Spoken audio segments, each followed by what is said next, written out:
Be careful. You might learn something. Let's go. You are now tuned in to the Factual Opinions Podcast with your hosts. I am Pharaoh. Straight facts.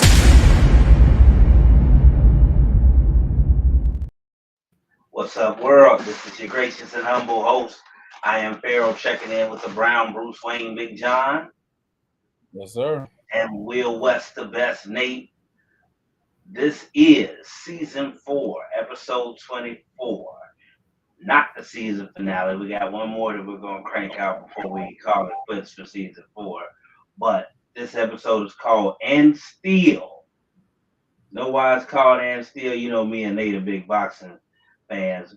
You know, when you get a champ everything that he can handle and you throw the kitchen sink at him and he still comes out on top, and the referee and the public dress announcer reads the verdict, and all of a sudden they go to the scorecards and they say, and still champion of the world. It's one of them vibes right now because they've been taking shots at me, they've been taking shots at King John, they've been taking shots at Nate, and we still here. So I thought it was an appropriate title for this episode, And Still. Yes, sir. We retained our title and we're back for more. So couple things that I want to get into. First of all, I want to start out with congratulating my alma mater, the University of Cincinnati. And know I am deeply in love with my basketball program down there in Clifton, who is ranked number 19 in the nation right now, and finally defeated rival Xavier for the first time since 2018. About time. Oh, we needed that in the crosstown shootout. I reached out to C. Blunt, Corey Blunt, Leonard Stokes, and T-Nail, Terry Nelson, to congratulate Corey them. Blunt was in China, wasn't Yeah, but he responded, unlike some other people, but I won't get into that. He did text me back. No, he wasn't in China because he was in the locker room. In fact, that's why I texted him. He was in China last week, but he came back. But that's why I texted him because I don't know if you saw it on the UC website. They said shout out to the OGs. Yeah, and he had on the Dan Connor plaid shirt with the UC hat, but he was really excited. I know L-Dog was too, Brother Lenny. He had some party that he was hosting where he posted that sign that said F Xavier. And yes, he had the whole thing written out. So yeah, man. And of course, T-Nail was there as well. So I want to shout out my Bearcats because that was really exciting. I needed that after my state university dropping it to that team up north from the football field. It's a good win for him. Good win. Bengals losing to the Steelers. I needed that. Right. Yeah, it was a good win. Hard fought game as every crosstown shootout is. There were some momentum swings. Xavier was up about 6 or 7 with about 9 minutes left in the second half, and it was starting to look like one of those oh no moments.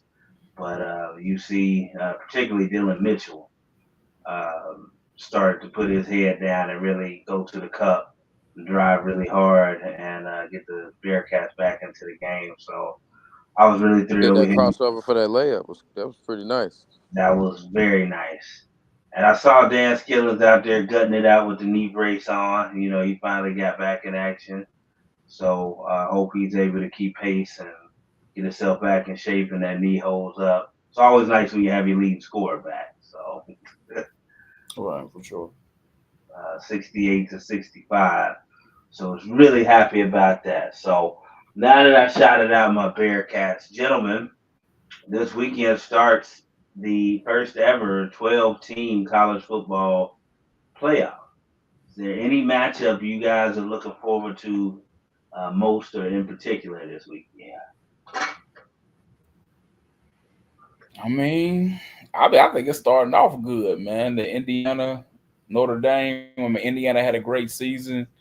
Notre Dame had a good season too. They kind of faltered with that weird loss they took, but they picked it back up. And I think Indiana, like I said, off air, man, Notre Dame gonna shock some people. You know, I think they're gonna beat Indiana. They may beat the next team they play against after I don't Indiana. know about Indiana, man. I don't know. Indiana's a lot better than people think, and Definitely so. I hope that Marcus Freeman and the Fighting Irish are taking them seriously. I'm like Big John. I wish Marcus Freeman well, my former Buckeye brother. We used to go to the same barbershop when the IRS was sold. Jihad was alive. He would sit there and talk. Even though he was the UC defensive coordinator at the time, he would sit there and talk Buckeyes football with me all day and answer all my questions. So really smart, intelligent brother. When he meets you the first time and you tell him your name, he remembers it the next time he sees you. So a lot of charisma and a very smart X's and O guy too when it comes to football. So I'm definitely rooting for Marcus Freeman to make some noise and solidify his position at Notre Dame. But then again, you all know what game I'm looking forward to most this weekend. We already know we'll be in full effect at my house. It's going to be interesting though. Because, it could go either way. I could see a lot of different scenarios panning out. But I know that my Buckeyes better be ready. I know that. That's the big question.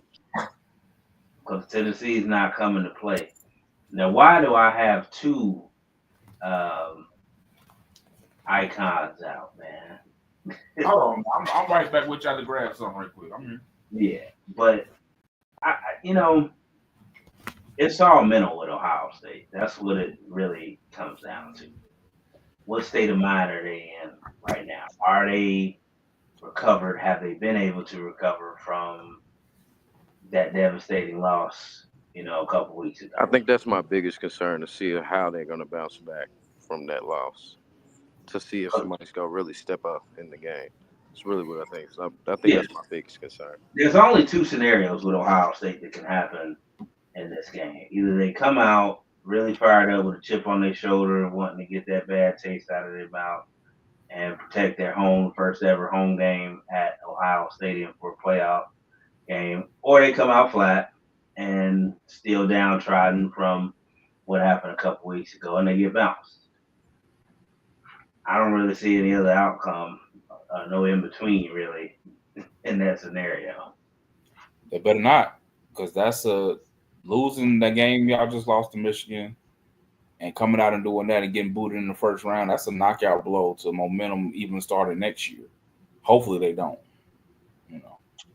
Well, in the event they do, does Ryan Day survive? No, he gone.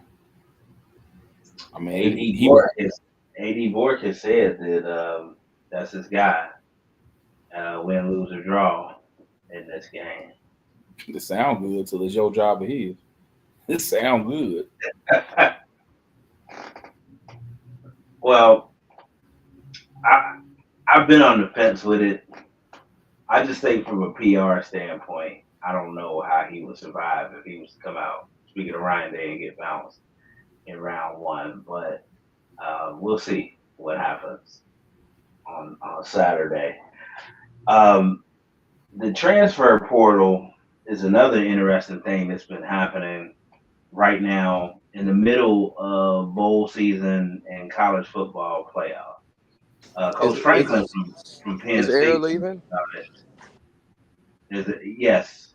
Well, remember I told you that though. You said that earlier. Yeah. I remember. I just happened to see a post and I was like, wait, I was right on the money with that one. Yeah, I broke that scoop before a lot of people did that Aaron Nolan was probably on his way out. There was nothing logically that said, oh, he's going to stay. Like it was just the way the depth chart broke. When Julian Sand transferred in from Alabama, and then you signed Tavian St. Clair, the number 1 or number 2 overall player in the nation, depending on what recruiter service you go by.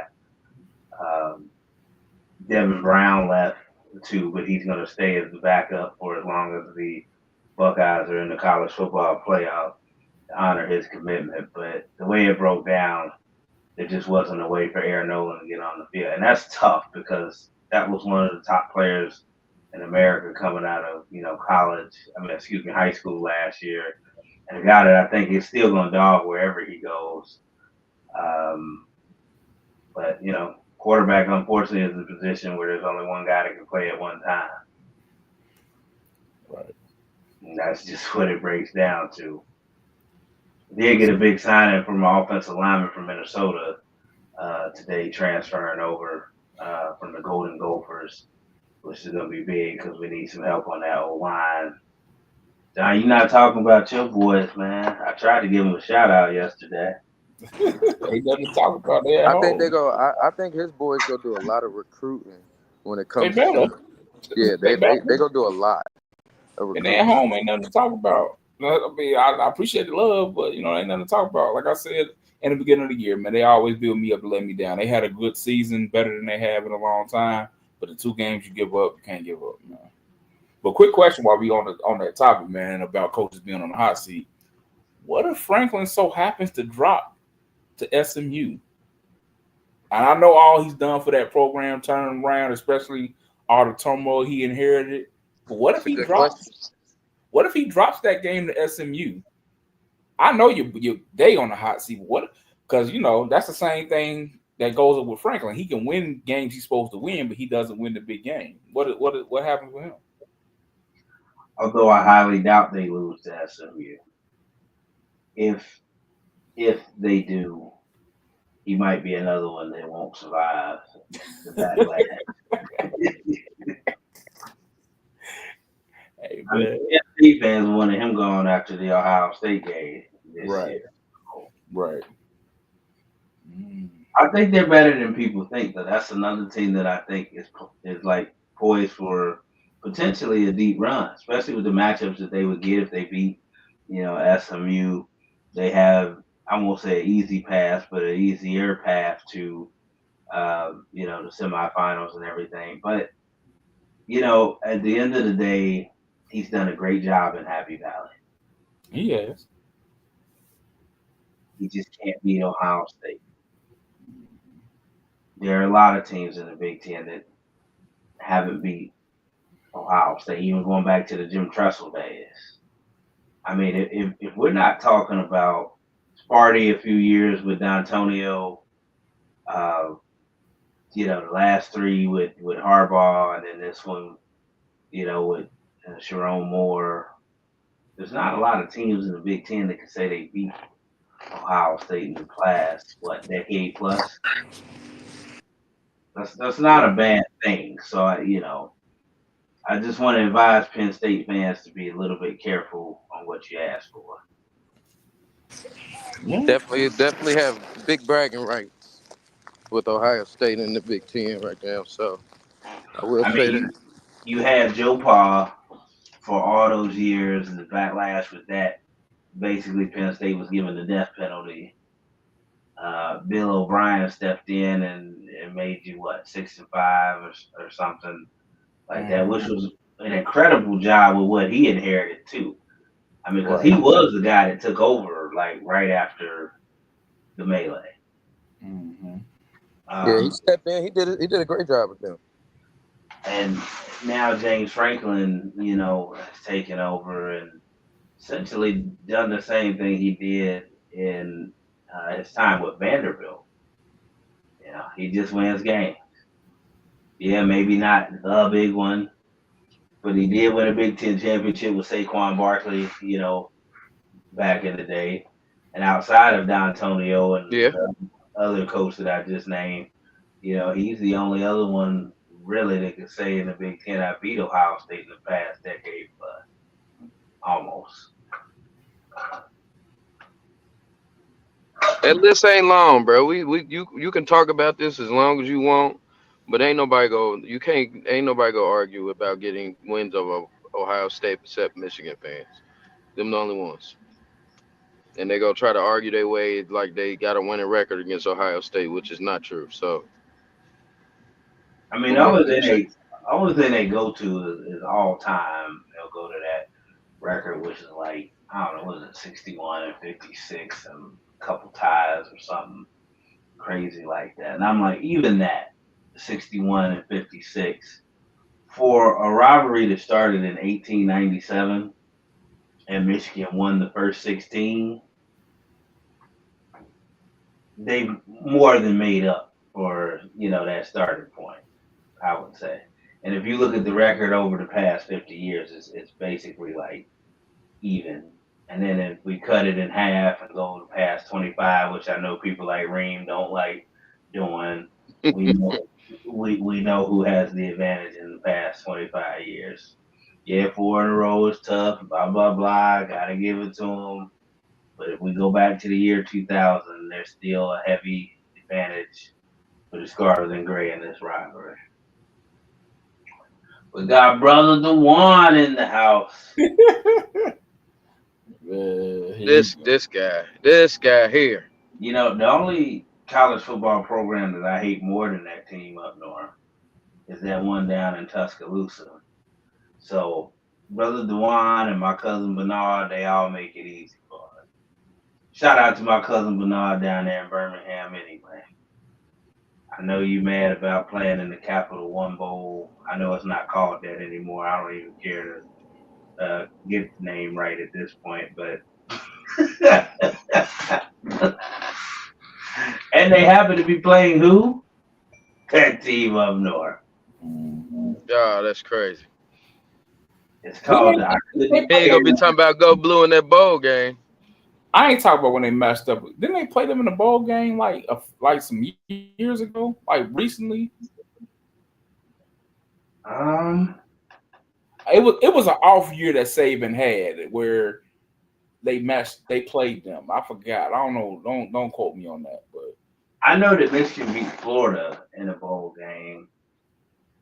Just like That was they the one. did. That was the only one that was popping in my brain. I'm like, wait, I know they yeah, beat I'm Florida. gonna search it because I know they Harbaugh beat them in the bowl game, and they also had one whenever Meyer was still there at Florida. Lloyd Carr's last game in the Capital One Bowl, where Chad Henne, Mike Hart, and Mario Manningham in the game beat Tim Tebow. I mean, actually, and I'll throw this all out there because again, I am a football, savant and junkie over my allegiance to any one particular school. Michigan actually has a winning record against the SEC in bowl games.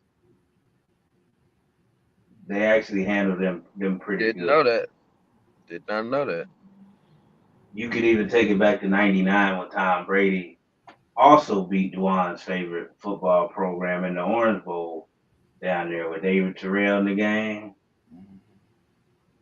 And Sean Alexander was there at Alabama. So like I said, I may hate that school, but I know their history just as well as I know Buckeye history. So You do better than me. I don't pay them no mind. I ain't even gonna hold you. I know everything about it. That's why I'm armed and equipped when them maize and blue supporters come. Like, look, man, I know more about them than y'all. Brother Dewan said, man, Saudi deserved to be there. We had a terrible season. Well, No, y'all don't deserve to be there if y'all had a terrible season, Dewan. You y'all don't got deserve to be there. Y'all got 3 losses. Y'all deserve to be there. If they kept us home for having 2 losses against 2 8-3 teams, y'all don't need to go. Y'all should have had y'all behind home. And if Michigan and if Georgia would have lost to Texas, they would have had they behind home with y'all too. Y'all got 3 losses. Ain't no way in hell y'all deserve to go. No, yeah, they didn't deserve to go, and they lost to Vanderbilt. That says everything. I tried You to lost cushion. to a 5-win Oklahoma team. I tried to cushion the blow for Brother Dewan. We had a Don't cushion nothing for him. He don't need no cushion. We Let had him sleep on that hard mattress like he hard headed. Right. Let him go ahead and sleep on that mattress. You watching the playoff with us. Relax. Yeah. Well, the Go only thing is, I told Dewan before the season even ended when Alabama had that 3 or 4 game stretch to close the season. They already had 2 losses, and they had to play LSU, Oklahoma, and the Iron Bowl down the stretch. 2 of them were road games. And I told Brother Dewan, I said, man, if y'all don't win out, you're not going to the playoff. And I said, they didn't.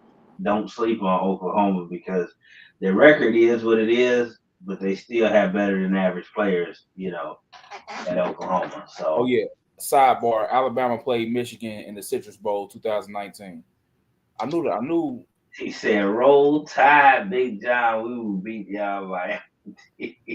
No, y'all wouldn't, because the only thing we gonna do is tackle Jalen Miro, and it's over. It was Jalen Miro to the left, Jalen Miro to the right. Nobody worry about him. That sounds like the game plan.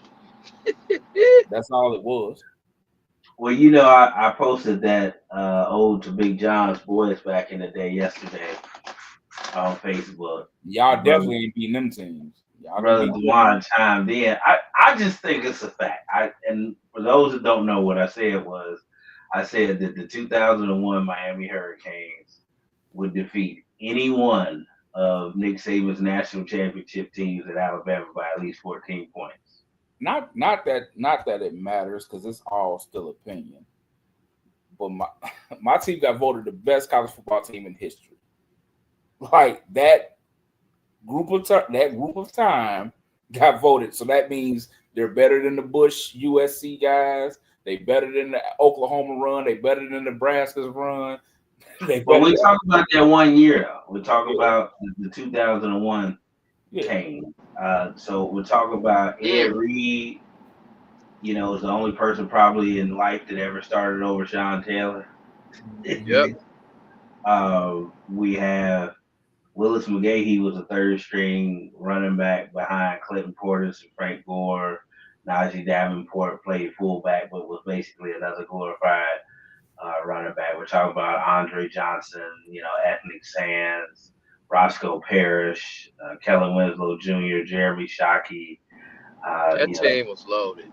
Defensively, we're talking about Vince Wilfork, Antrell Roll. I already mentioned Sean Taylor and Velma, Williams. Velma, DJ Williams, Jeremy McDougal, another guy that people, you know, forget about. Jonathan Vilma, we didn't mention. Vilma was on that team. I didn't know that. Yeah. Yeah. Him and that first they were young. Him and DJ Williams were young, but they were on that team. Loaded. And there's plenty of guys we didn't mention, but yeah. Yeah, that's the crazy part. There's other guys we didn't even get into on that team. So, or they may have been too young to make an impact. I mean, it's all opinion based and it's fun, but I just think that Miami Hurricanes team, yeah, they were, yeah. Well, yeah, man. That was your boy, big guy. Yeah, man. It's just like I said, man. I don't think we gonna get back to that, but like at least get close. Let's get close. I mean, I like the. I ain't gonna say that they got a great recruiting class coming in next year. But like I said, for the past couple of years, they've had good recruiting classes. Mark Rick had some good recruiting classes. He just couldn't finish because he got sick.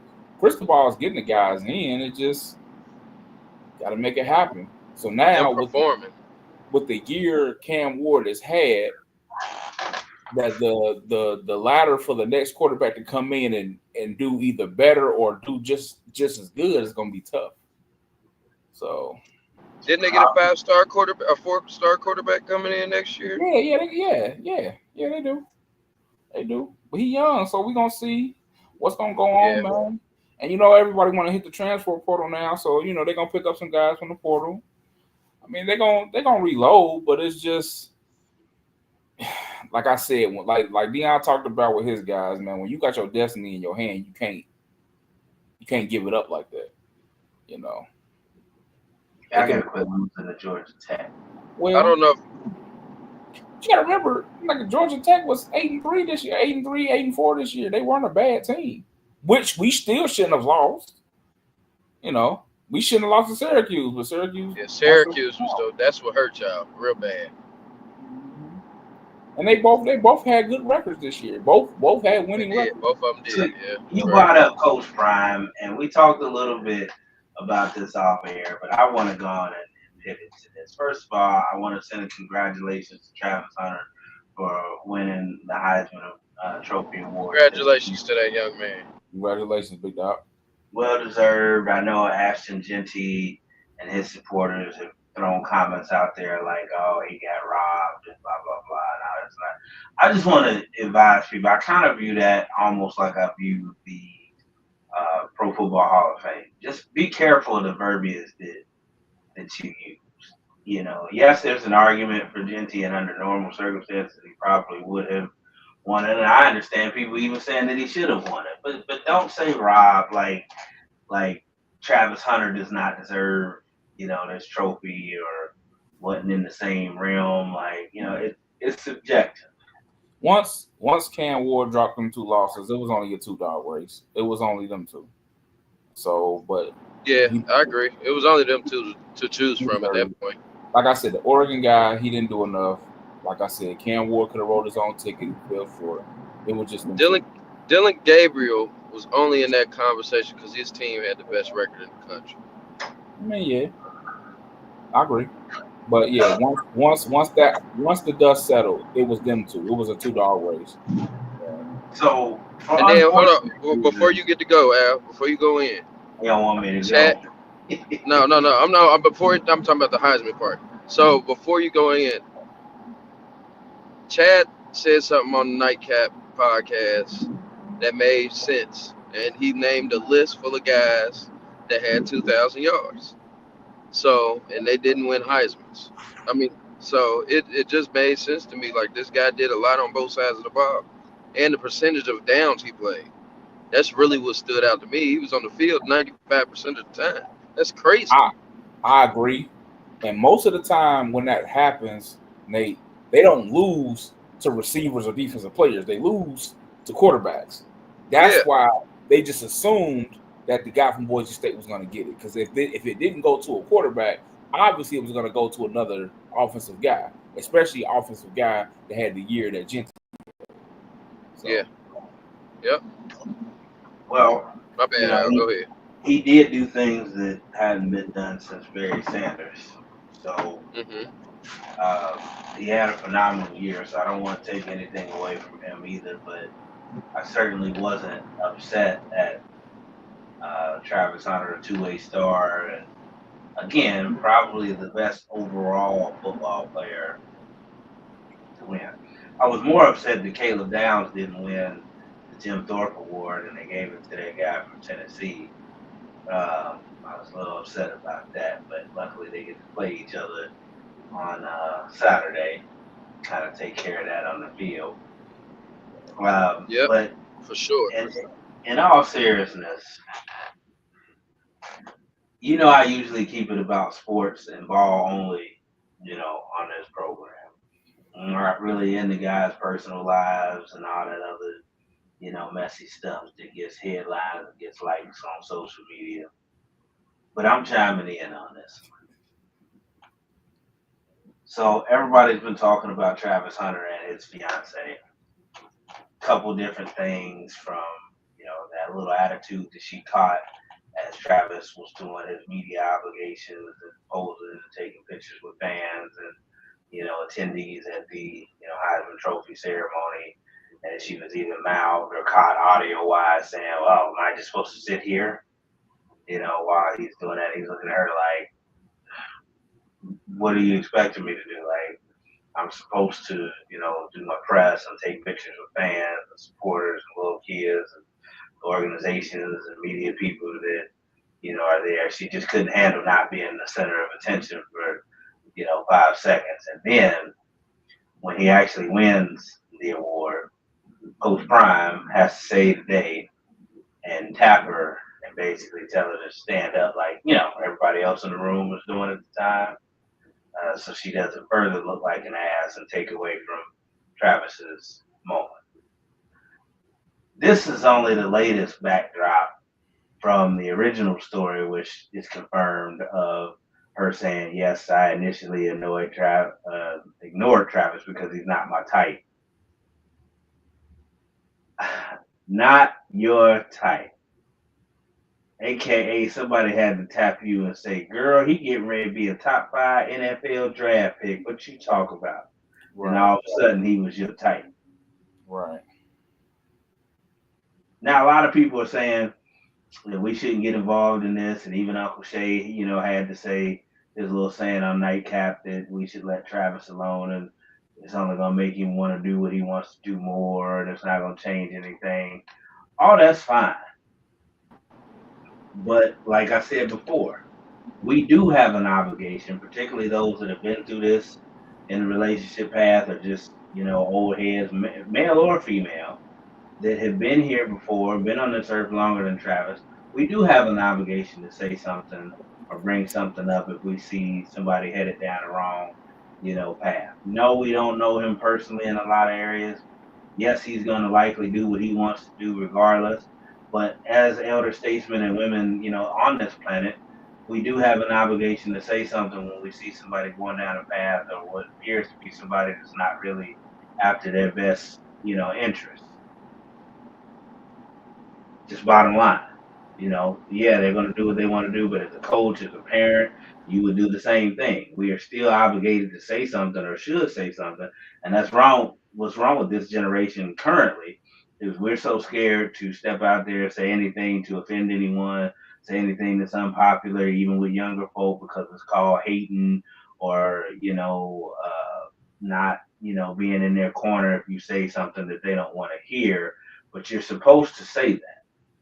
Whether they take heed and do what they should do, still bump their head is on them. But you are, if you know better, supposed to guide the younger generation and say something. So that's why I'm saying something. You need to leave that chick alone, Travis. Yeah, man. I think I Go ahead, bro. No, go go ahead. ahead. Go ahead. No, I just. I was just go ahead, Go ahead. John. My bad. You go ahead. Go ahead. Go ahead, Nate. No, go, John. Go. I'm quiet. Go ahead. I was just gonna say, basically, we seen the guidance of elders saying something to her when it went down when Dion told her to stand up. Uh, Apparently, his mother, Travis's mother, told her I don't know if you understand how severe how important this is, and I don't. But she had to tell her something as well. I was just reading an article on that. They said his mom said something to her. So I think it was more of an educational moment for her because I really don't think that young lady knew how major this was. She probably didn't, but context clues when everybody else is standing up in the room. You're supposed to stand up. Yeah, that's a fact. Because I don't want to hear she's not in the sports or don't know any better, blah, blah, blah. Again, the backdrop of what I just gave you all gave me enough information on what I needed to know. She's selfish. She's self-centered. I don't really believe that she has Travis's best interest, at heart, or is really attracted to him deeply beyond what she sees coming on the periphery, of the draft and everything else. So she don't have to know anything about sports. Like I said, her behavior indicate, and that's not the first time that she's done anything like that. Nope, it's not. Indi- Indicated that she couldn't handle not being the center of attention, and Travis, with his media obligations and meeting people and greeting everything, because she's not into that. Like I said, to me, she's not into Travis that much. It's clearly obvious why she's sticking around and what she's about. And even if she does love him a little bit or like him a little bit, she's so much of a, and I hate to throw this word out there that everybody uses now and ain't qualified to use it, but she appears to be so self-centered and such, a narcissist that she can't handle, him not being up her butt every 5 seconds and, him getting attention, which is going to be a serious problem with him being a Heisman Trophy winner, which lasts for a lifetime. And they're going to preface that every time they mention his name from now on. It's going to be Heisman Trophy winner Travis Hunter for the rest of his life. And he's getting ready to get drafted and be a top 5 NFL draft pick. Yep, that's a fact. It's blatant that she's a brat, and the best case scenario is that she does snap in and she does realize, okay, he is important. If she does care about him, like you said, I don't kind of really see it. I'm kind of on the fence like you. Let's just say she does, and she's just being a brat because a lot of, I ain't gonna say a lot of women, but some women who are in that position, when they man is getting certain shine versus supporting him, they're gonna try to deflect. But hopefully she grows out of it, and hopefully my man makes the right decision. They're But engaged, right? yeah, but hold on, that don't matter because look at not to be funny, we all watch drafts, and you remember Russell Wilson. Big Russ. His girl was laughing in the corner. She ain't last long. Oh, You remember? Y'all remember Big Russ, but y'all also remember CeeDee Lamb when his girl grabbed his phone and he took it right back. She ain't last long either. So she didn't last at all. She didn't last after I draft remember night. that because me and Jeff was watching that draft together, and I mean, Russ's old girl, like she had that look on her face, like she Like was she ready just to knew dig in. she just got drafted. Right, she was like, finally, and Russ dropped her. Yeah. So just because she's here right now, and like I said, but it sounds to me like the young man really cares about her. I just hopefully he don't get caught in the crossfire, and hopefully his financial team advises him to sign as much paperwork as possible to secure himself. So I'm just hoping these backstories ain't true about her. some of the stuff has been confirmed, with him driving her to parties and dropping her off, waiting for her to come out. Yeah, that's a little bit extra, my guy. But I'm talking about the strip club. that could that. Well, that's Yeah. See, I don't even know about that one. I feel like the ones that I just mentioned are damning enough and an Yeah, indication of character and for what sure. she's about. So, but the whole he wasn't my type thing to begin with. Like I said, the only other explanation that goes along with that is exactly what I said. Is somebody bumped into old girl and told her who Travis Hunter was, or she did her research and was like, "Oh, now you interested." But even all that aside, like I said, there's just too many character flaws and things where I'm like, nah, bro, I can't go. Because even Murder May said Yeah, on it in What It Is talk show, he says, even in that scenario, I think we've all talked to individuals that we didn't really care for at the beginning and maybe had our feelings changed somewhat. But like he said, even the problem with that is the same thing that you like about somebody initially, or that different character trait that's different from you or people you normally talk to. It's the same thing that eventually is going to make you irritated or not like this person. It could be somebody's assertiveness, like he said. That might be cute at the beginning until there's an issue that y'all don't agree on with that assertiveness. Then he's controlling, or has anger issues, or something like that. It can be flipped very easily. What they say, a smile is just a frown turned upside down. Like, there's really not that many degrees of separation between certain emotions and stuff, particularly if you're not in love with somebody from the beginning. I feel like she's trying to make herself like him, and Travis is just a simp. yeah, I said that earlier, and hopefully Big Dog grows out of that, man. It's when you been with somebody for that long and you were that young, it happens. At least she's been with him since Jackson State. it's just a difference. It's a different level, yeah, man. It's a difference. Like you said, you know when you like somebody on the first day. So for her to say that and say what I meant by that, and then try to correct herself, talking about no, I was meaning like he was younger than me and all that, man. Now you just digging yourself in a hole because you know you done messed up, and you But just then hate you didn't like. I finally heard, he gave his Heisman speech and all that, but the past couple of weeks, Travis has been a little bit more vocal, especially, people talking about his fiance, this and that. And hearing him speak, I don't want to use simp, but he's a very kind young man. And sometimes your kindness can be used against you. So hopefully Dion is in his ear. Other guys who have been men way longer than him are in his ear to guide him down the right path. And I'm sure Coach Prime has already had some conversations with him because, like I said, unfortunately, he married, two superficial, women that eventually turned on him also. And he learned in that second instance and not to throw shade or talk about Shadua or Shiloh's mom, but he learned in that scenario because he definitely had a prenup. Yeah, because he does not fool with Pilar at all. And when when she put her hands on Dion, she got kicked out of the house and left exactly with what she came with. Nothing. Because his first wife got him. So, but at the end of the day, it is a learning experience. We're not the only people talking about it. Travis is going to do what he wants to do. He's going to keep talking to this woman, and hopefully, when she does finally flip the break up, with him, it don't cost him too much money. Right. That's the prayer right there. Hopefully it don't hit the pockets too hard. Because I'm gonna just be honest, like they're not gonna last forever.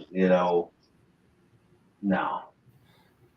And I hate to say this. I really do. He may sign a prenup and get over with that, but the baby part, don't do it, big dog. Don't do it. Just don't. I mean, if you want to and she clicks in and maybe, but nah. Outside looking in, don't do it, bro. I'm gonna stay away from you. Don't do it. Reconsider. Read some literature on the subject. It's gonna be hard to say to him. Yeah. You remember that? I remember on Mr. Don't Play with the song "Don't Save Her." Yeah. Remember he was like, "I'm gonna kill him, and then I'm gonna marry her." Yeah, I knew Nate would look at my story feed when I posted Project Pat yesterday. That's Project Pat top 5, baby. Nah, that's Nate. That's Nate's favorite album, bro. Mr. Don't Play. It's one or two. It's one of the two. He loved that album. No, from front to back, baby. I was listening to that into the office on the way in this morning. Like, you don't know what you're talking about. Anyway, them new jokes. He's the best. He was one of the best storytellers of all time, bro. Gangsta Fred from the other way. Cause you know what, Project Pat's stories were so they were so ignorant they were good. They were. I'm just saying. Just called Gangsta Fred from the other way, the other day. That's over there. Project Pat. Well, look, I wish Travis Hunter nothing but the best. His best days are ahead of him. He still got much to accomplish. But if he stays with that blood sucking brat culture, okay. So anyway,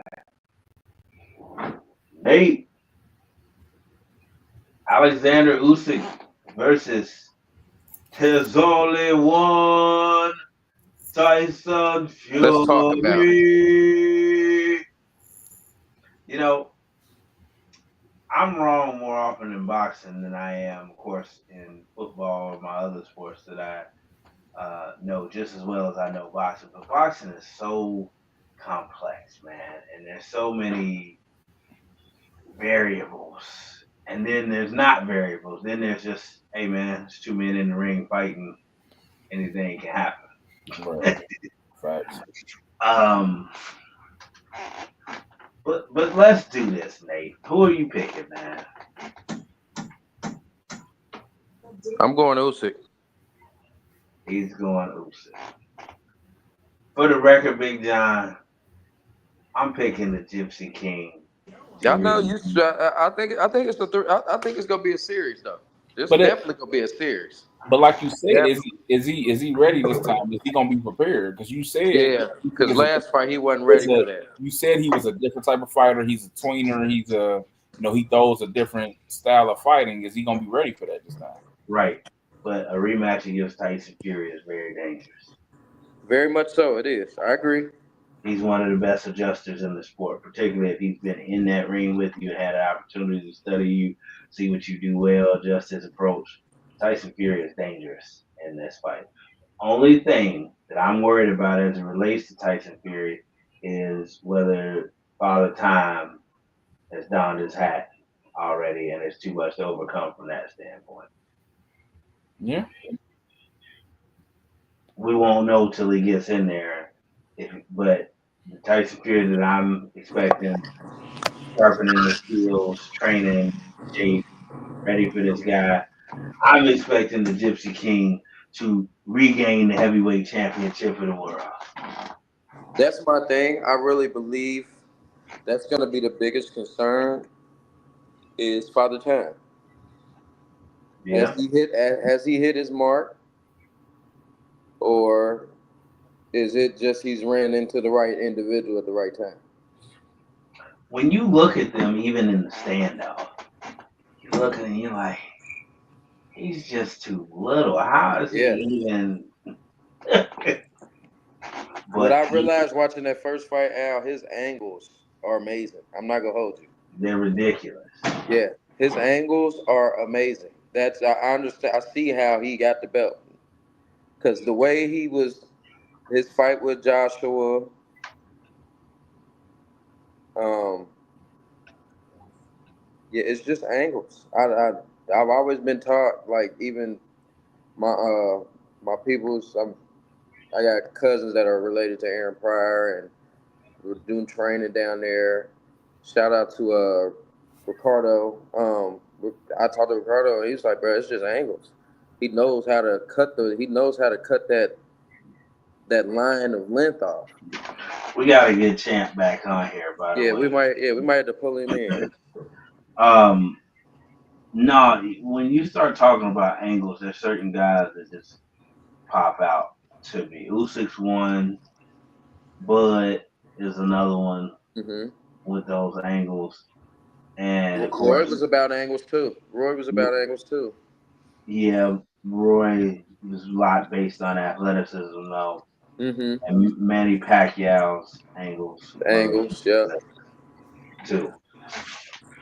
Manny Putting you at Pacquiao used to awkward. stress me out because his angles looked like when Marquez caught him and put him night night. That was because he read the angle wrong. So Manny Pacquiao's angles was like one of the most dangerous angle takers because if you he gotta hit you because if he don't hit you, he's gonna get hit. It only takes one time to be wrong or Mm-hmm. not get out the way of that shot. Yep. What Will Smith say on Ali move legs. Yeah, no, that's for real. That's a real thing. Basically, You ain't moving them legs. Them Move legs legs. ain't moving right. That shot go make them legs move the wrong way. Right. yeah, man, that's what it comes down to. So Nate picked Usyk. I picked the Gypsy King. Big John is just gonna watch as an observer. Go watch. He just go watch the fight. So If it don't watch him. Right. the card starts at 10:30 in the morning, man, because it's in Saudi Arabia. On the website on the internet they said it won't be broadcast till 5:30 that evening. Really? Yeah, so I need to look and see if that's right. But yeah, when I was looking at it, it said 5:30, which is crazy There's, to me. I think there's 11 fights on this fight card. Yeah, so I can see Jesus. 5:30 if it's 11 cards. 11? I know they took one of the championship bouts got took off because somebody got hurt in training camp. I knew that. Yeah, so you know all of them aren't gonna be televised. So Yeah, for sure. Well, I say 11. That's like a high school wrestling match. 11? Yeah, it's 11 cards on there, bro. It's a lot. well, we talked about it before on here. You know how Turkey Al Sheik is. He likes to jam as many fights into one event as he can. Yeah, for sure. Get that bankroll. Guess if you got it. So, our beloved Bengals, man. At least we won on Sunday. We beat the lowly Tennessee Titans. But Joe Burrow, I don't He's care what pissed. I don't care what the record is. Joe Burrow should be the MVP this year. Yeah, for sure. You lead the league. There's a pass happy league, all about the quarterbacks now. You lead the league in passing yards and touchdowns. Uno's about to win the triple crown in wide receiver. I do like the fact that Joe came out this week with the public announcement with the press when they asked him, "See a need?" And he said, "Absolutely, T is a need." Throwing that message out there to the front office that he wants T Higgins back. Well, you see, he signed with Jamar Chase's agent as well. I did see that he got rid of his agent, who has had a very tumultuous career and time negotiating contracts with the Bengals. In fact, a lot of his contracts don't get done with the Bengals, and his clients end up going elsewhere. So maybe that's a good omen that they're working on something. Yeah, I'm hoping they're And working something out. Joe could make things easier by going. First of all, he's got to go upstairs and he's got to use some of his power that he does have with the organization. Secondly, if he wants to be real about it, either restructuring or giving up some of that money would really help. Just about that big old house. I don't know about no restructuring. And that's another thing. I want to speak to I don't care who they related to, if they see this video, the dumbasses that broke in Joe Burrow's house. Are y'all really trying to make this man leave Cincinnati? That's what I want to know. Who, first of Apparently all, so. breaking into anybody's house is bullshit, but for lack of a better word, but you broke into Joe Burrow's house? Why? Now, what's funny is I know why Joe was upset, Right. though. It's only partially because somebody broke in, rummaged through his stuff, and invaded his privacy, just from the standpoint of the house. But it's also because, and again, I don't like getting into all of this, off the field stuff. The young lady that was staying there with him that had to end up calling the police because she was there while they were breaking in, kind of let the cat out the bag that he's not dating Miss Olivia from Mason anymore. Well, that's been a while though. They already been broke up. I thought. Yeah, I know, but it wasn't like publicly confirmed. Like it was rumored. People thought that was the case. But again, now the cat is out the bag. Mm-hmm. You had a Sports Illustrated swimsuit model staying there. Hey, I ain't mad at you, Jody. some things happen. Sometimes things happen. I ain't mad at you, Jody. That's the best way to put it, Dave. Sometimes things happen. You feel me? So Well, she had to call the police, man. yeah, definitely. Can't just be in there and think like everything okay. That ain't gonna work. Yeah, the way they tried to spin it though. Somebody that works for Joe Burrow, yeah. Yeah. Oh yeah. They was high. They was covering that real bad. They said it was a coworker there. Why y'all keep trying to do that, man? Just be real about what happened, man. But poor Joey B, he was just trying to play a foosball game on Monday Night Football. People had to act stupid, Made man. his space. The thing that was crazy is they got 24-hour surveillance. So what are they doing? I don't know, man. Not doing their job. Really. Sleep, sleep. Chase Brown has looked pretty good, man. Yeah, man. Since they said since what's his name went down, he's all his everything's increased. touchdowns, He's been getting more yards. opportunity. He's been getting more opportunity. Yeah, I think he's our future. He is our future. Now, I still think they need a running back to go along with him. He is not the bell cow guy. He is a great change of pace. I still feel like they need somebody else. He's very athletic. What's the guy that left the Chargers that plays with the Commanders now? I'm having a brain fart. Robinson? No, the running back. No, he left the Chargers. Akers? No, not Akers. Eckler. He is a grade up from Eckler. Now Eckler is a very great running back, serviceable guy, great catcher at the backfield. He is he's a plus Eckler. He's a little bit younger, a little bit more athletic. That's what he is. Is he? Because for years Eckler was the starter by default. Because for years they tried to give the ball to somebody else, whether it be Melvin Gordon, whether it be a couple other guys. They know he's not an every down back, but he's the best guy you got right now. And this is no shot at the guy I'm about to name because he was good for his time and he was serviceable. But just like Brian Westbrook for the Eagles, he wasn't an every down back. He was an athletic running back, great catcher at the backfield, can make plays for you, very explosive. But he will never be a Joe Mixon. He will never be a Henry. He will never be a guy that you just say, here, go in. He's not going to be that.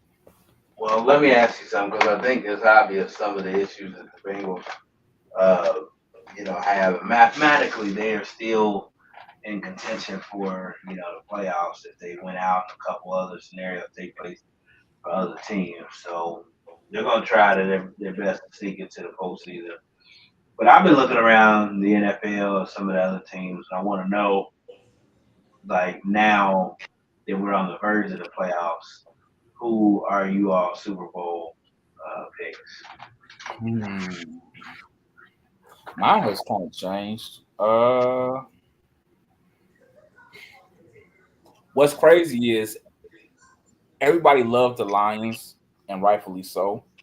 I think the injury bug has bit them so much that they won't make it. Yeah, I think it's gonna mess them up. I feel like the Eagles are going to click at the right time, but also in their division, the Vikings ain't going nowhere. And right now, neither is Green Bay. If Jordan Love had the same playoffs he had last year, that I'm mad division at Jalen Hurts sitting up there with that Nino Brown Kango hat out there trying to look like an OG. But what do you say? That's what y'all wanted to see, right? But I feel like that the Eagles and the Vikings and possibly the Packers are going to surpass the Lions. The AFC is still kind of wide open, man. Like the Chiefs are still the Chiefs. I'm gonna shock y'all. They're winning by 3, but Buffalo is playing great right now. But they always eventually choke somehow. Right now, if you just put a gun in my head right now, I'm gonna go Buffalo and the Eagles.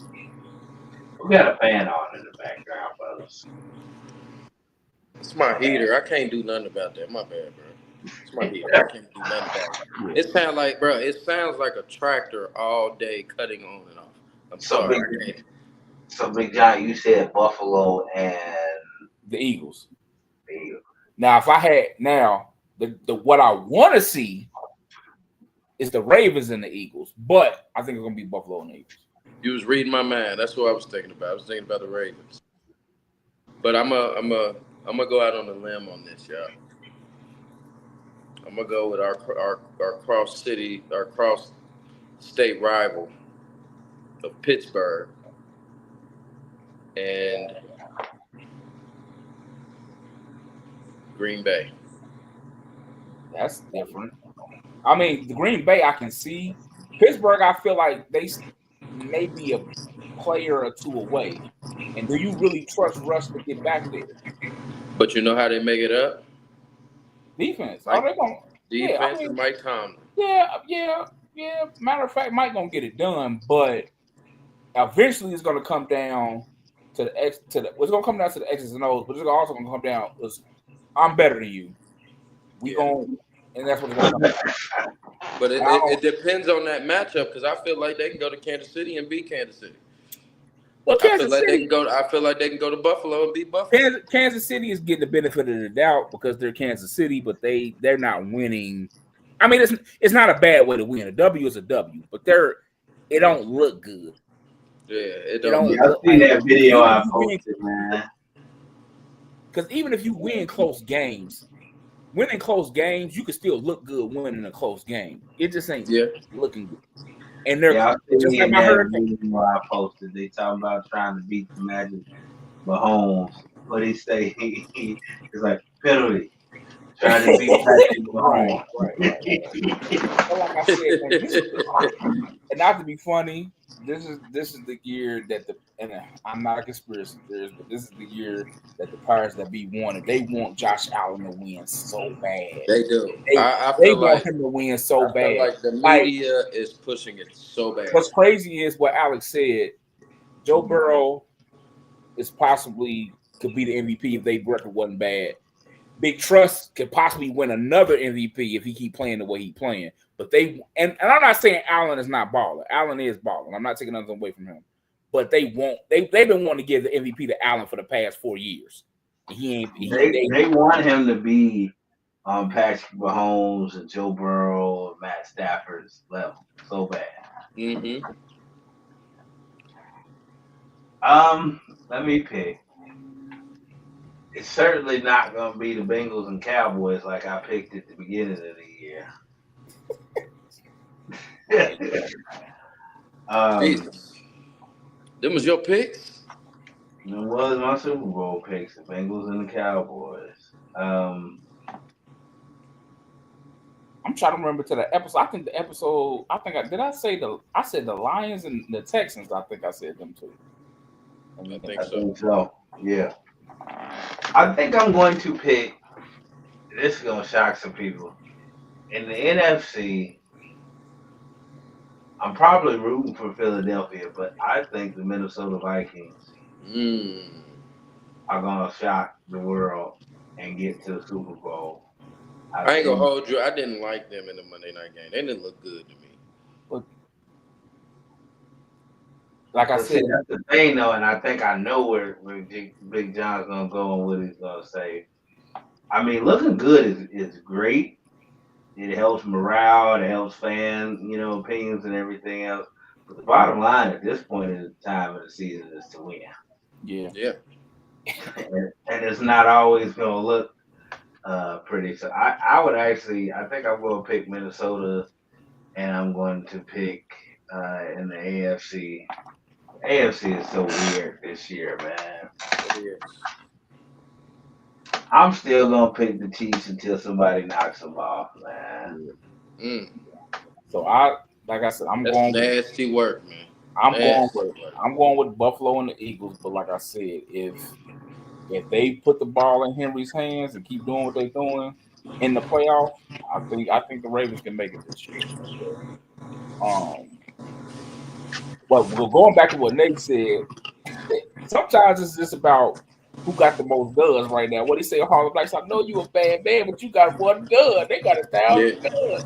Bruh, Minnesota on offense is just ridiculous. They Addison, I just don't. I don't trust the general, John. Well, since you gave a Harlem Night reference, but you don't trust him. But he's like, speaking of MVP candidates, he's playing out of his mind right now. Like he has like 20 some odd touchdowns with 3 interceptions. Right, Big John. But you gave a Harlem Nights reference, and you just made me forget mine. That I had. I think it was when Sugar Ray was talking too quick, and I'm trying to remember.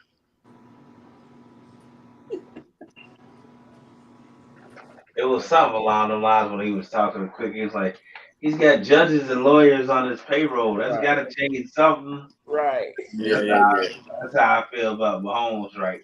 Oh, for sure. They gonna do what they can to try to get him as close as possible. Even if they get him, They gonna get him to the even if they AFC get him to the AFC Championship, they gonna do what they don't do. It's gonna have to take a team to just flat out beat them, just like the year Peyton and them finally beat Tom. But It's one gonna of have the to only people capable of beating Patrick Mahomes, who has proven it both in the regular season and in the postseason, is still Burrow. Joe Burrow, and he ain't gonna be nowhere near. Most likely. Yeah. Man. Joe Burrow is just different, man. And I feel like if we don't get it done with him here in Cincinnati, we won't see it during our lifetime. Nope. I completely agree with that. I'm sorry that Nate picked Big Russ. I still mess with Big Russ though, but that's funny. They ain't got it, man. I just watched them against Philadelphia last week. They ain't got it this year, man. You ain't fooling with let it ride. I think they have a championship defense. Yeah. Joey Porter Jr. They got pieces on offense, but I don't think they're gonna do it though. Did you see Mike Tomlin when he got back to the locker room? Nah. Against the Bengals? Nah. He's like, take this shit off of me. He had yeah.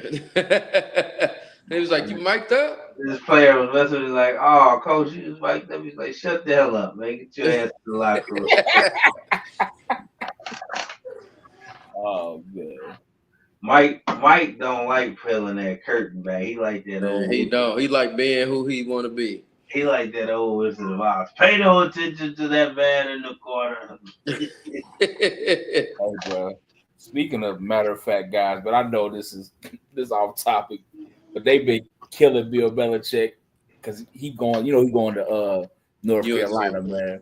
So they made, the internet is fast. They had a meme. He was like, I guess Bill Belichick talking to one of his players. He was like, God damn it, Jacquees, how did you fail after American history, bro?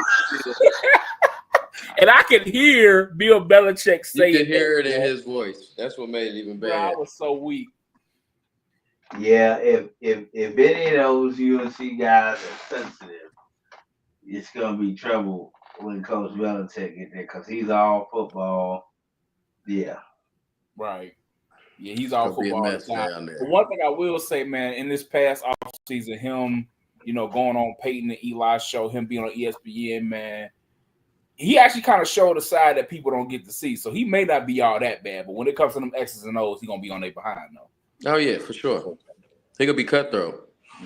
Yeah. So, well, hopefully he can bring UNC back, man. And then they was trying to spread rumors talking about Manning going over there with him. I'm like, why would they even? They already spread rumors. Here they go. Nate, my New York Knicks t-shirt arrived in the mail today, but I'll say that for another day. Today ain't the day. We lost in the semifinals of the Cup. Y'all shouldn't have lost, but y'all let the masked villain come in once again to the garden. Well, you know what pisses me off? Garden. You know what pisses me off about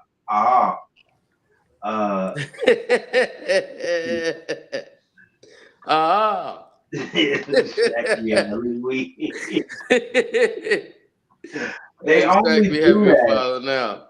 They only do that with the Knicks. Y'all can't beat them for nothing. You know what I mean? Like the Hawks, we all know the Hawks ain't going nowhere.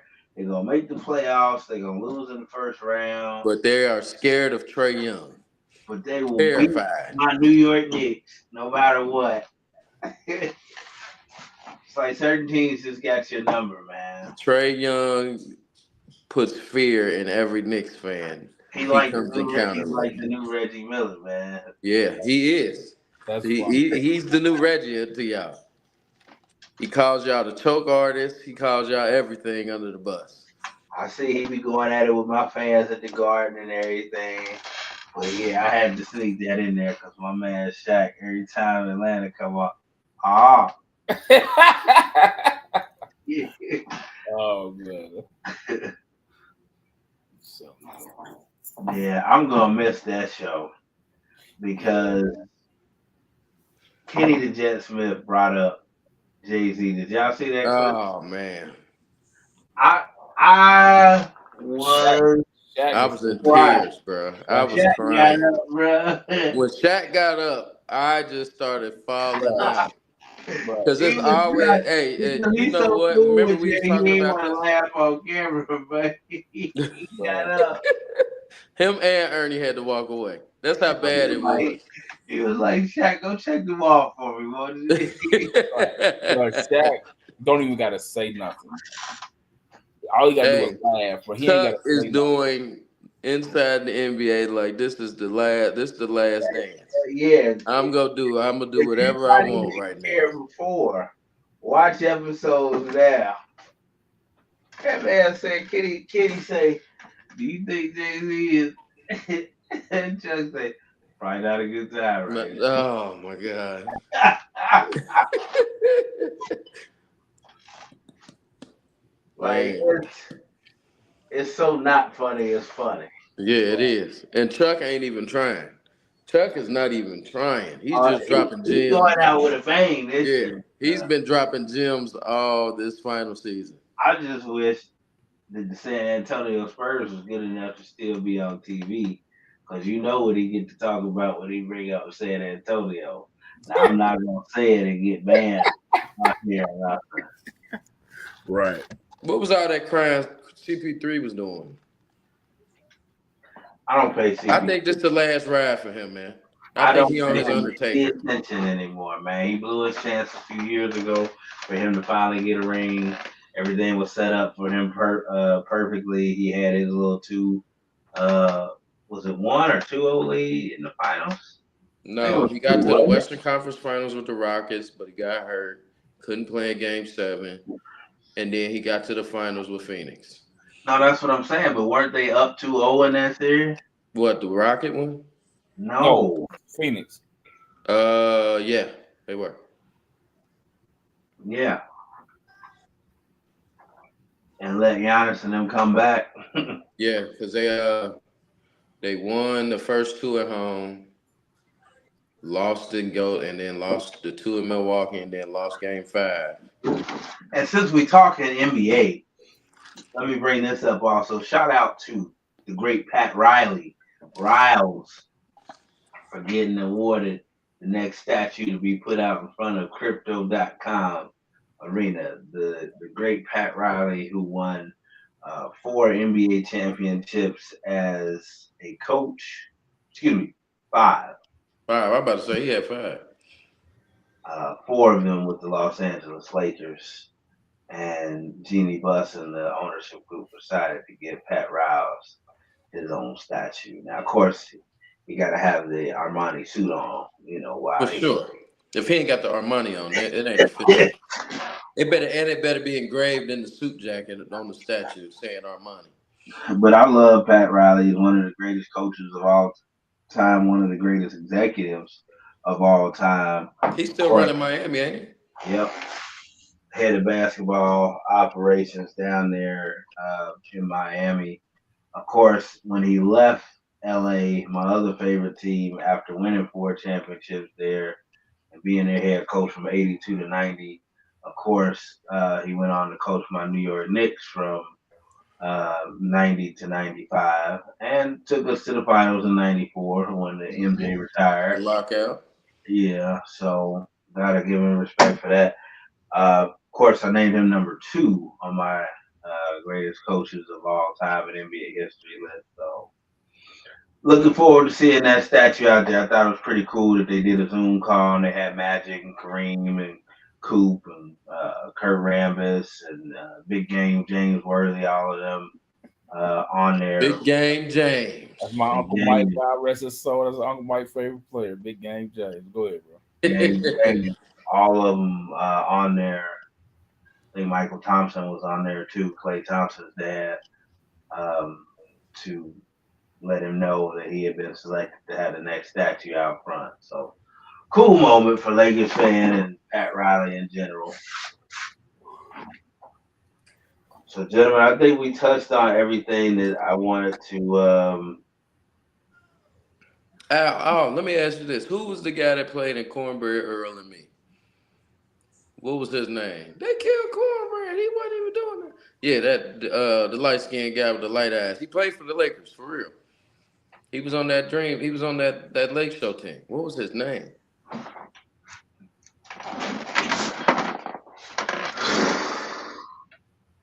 It wasn't Michael Thompson? I don't know. Let's see. I'm gonna look it Was up. it Norm Nixon? Was it Nixon? Hold on. It might be Norm Nixon. Because he was with Debbie Allen, right? Yeah.